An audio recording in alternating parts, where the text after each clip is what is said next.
Kalian pernah gak sih ketika berbicara entah dengan keluarga, teman maupun kasih, dalam pembicaraannya memiliki maksud tertentu atau makna yang berbeda?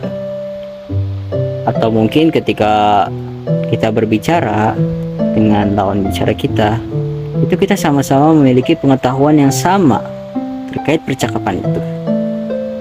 Dan mungkin kita juga sering mendengar, kenapa sih orang itu bisa dikatakan seperti itu? Apakah ada korelasinya? Wah, linguistik parah nih. Penasaran? Yuk kita telusuri bersama.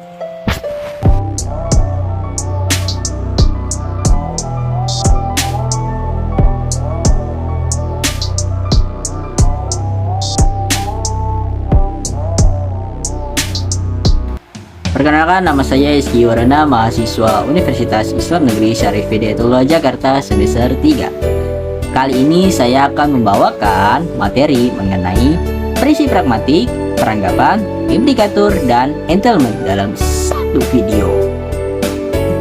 Prinsip pragmatik menurut Jeffrey Neidlitz, seorang ahli bahasa.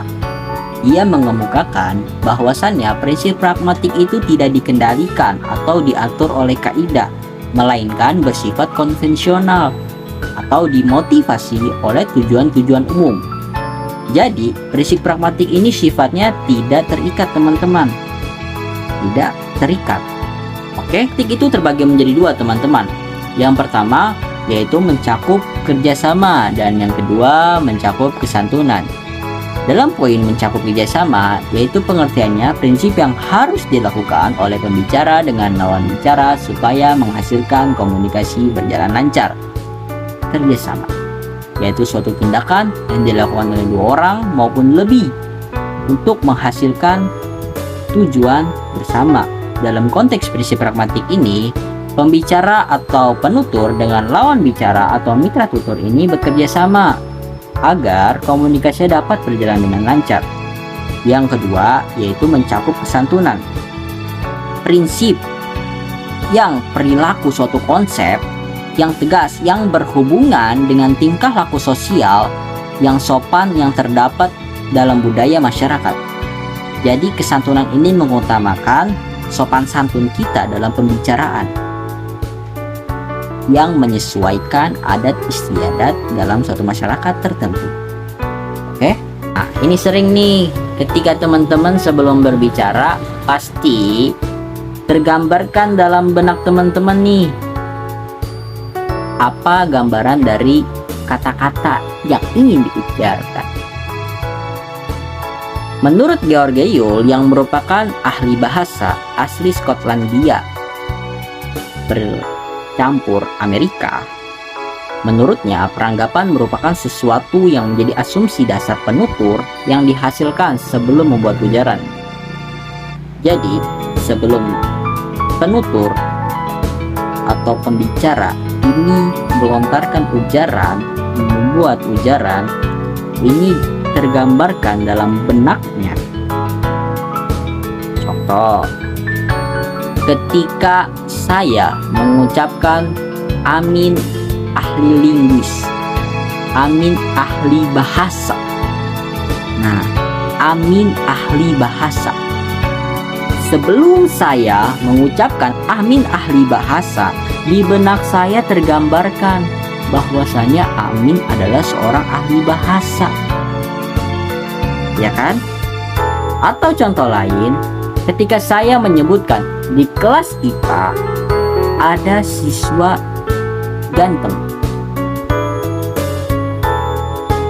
di benak saya tergambarkan bahwasannya di kelas IPA ada siswa yang ganteng. Nah, pernyataan ini bisa didukung oleh fakta maupun tidak.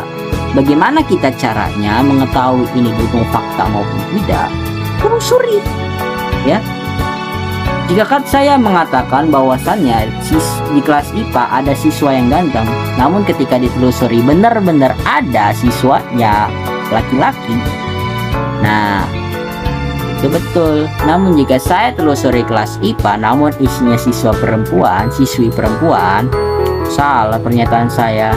Jadi poin penting di peranggapan, asumsi penuturnya bukan asumsi mitra tutur. Dan peranggapan ini terletak pada penuturnya, bukan kalimat. Pahami betul-betul. Kita lanjut. Sekarang kita masuk pada implikatur. Menurut Herbert Paul Grace, pada tahun 1975, ia mengemukakan implikatur yaitu ujaran yang menyiratkan sesuatu yang berbeda dengan sebenarnya diucapkan. Jadi, ketika di pembicaraan itu ada maksud tertentu atau bilangnya begini, maksudnya begitu. Nah, mungkin teman-teman sering mengalaminya nih. Implikatur ini terbagi menjadi dua lagi teman-teman. Apa aja?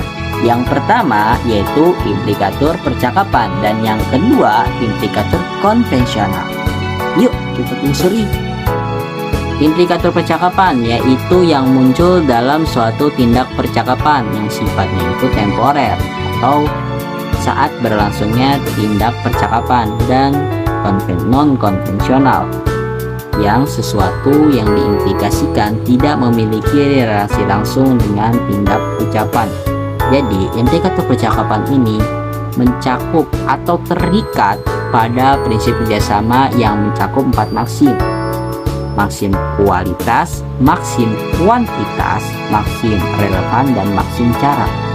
Jadi implikatur percakapan ini terikat dengan 4 maksim yang ada dalam poin prinsip pragmatik kerjasama. Contoh, ketika saya menanyakan pada orang lain, apakah ada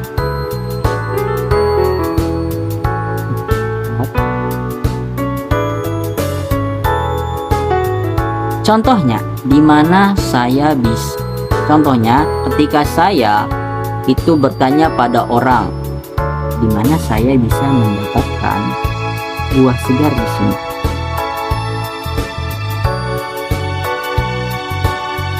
Ada pasar harian di sana. Nah, dari percakapan itu memiliki makna tersirat. Apa sih maknanya? Yaitu Anda bisa membeli buah segar di sana. Ada pasar harian di alun-alun. Nah, jadi makna tersirat dari percakapan itu, Anda bisa membeli buah segar di sana. Jadi ini memiliki makna. Ya, maknanya itu tersirat. Bilangnya begini, maksudnya begitu. Nah, jadi ini implikatur percakapan. Paham? Lanjut yuk.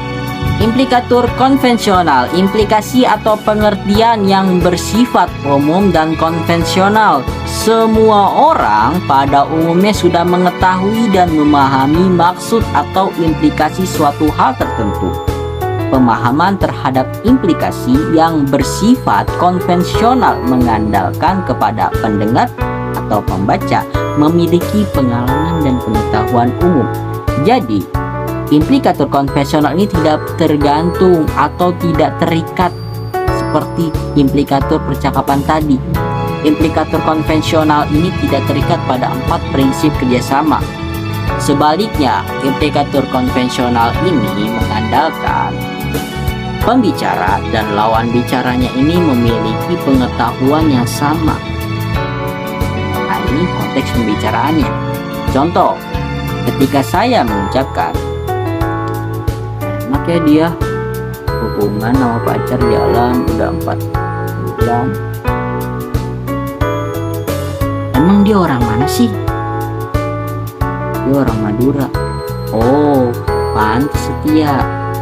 Nah, dari percakapan itu, pembicara dan lawan bicara ini memiliki pengetahuan yang sama bahwasannya orang Madura itu diasosiasikan sebagai orang yang sangat setia.